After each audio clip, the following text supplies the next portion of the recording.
La pose de la première pierre est d'une haute portée sécuritaire. C'est la future direction régionale de la police d'Nzerekore. L'infrastructure sera bâtie sur cet espace de plus de 1000 mètres carrés.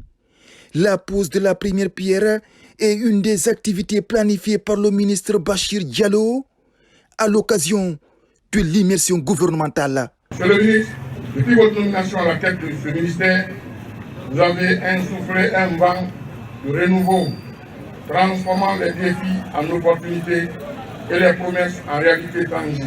Il est important de rappeler ici rapidement que cette direction est un maillon essentiel de la sécurité régionale pour veiller à l'application des lois de la République, assurer la protection des personnes et des biens et prévenir les troubles à l'ordre public, entre autres. La région administrative de Nzerekore, compte tenu de sa position géographique, avec plusieurs centaines de kilomètres de frontières internationales, de ses importantes ressources agricoles et de ses grandes richesses minières, occupe une place stratégique dans le développement économique de notre pays.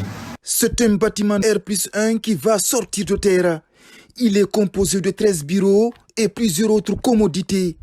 Financés entièrement par le gouvernement guinéen, les travaux de construction de la direction régionale de la police d'Nzerekore vont durer 7 mois. La police est le maillon essentiel pour qu'il y ait effectivement un état de droit. Si la police n'est pas mise à sa place, conséquemment, pour qu'elle puisse faire son travail dans la dignité, dans l'efficacité, il va de soi, c'est l'état de droit qui va emporter les contre-coups. Dès après la pose de la première pierre de la direction régionale de la police d'Nzerekore, l'équipe gouvernementale a visité la protection civile de la capitale forestière. Des motos ainsi que des ordinateurs ont été remis aux soldats du feu. Le salut est venu du ministre de la Sécurité et de la Protection civile et celle des télécommunications.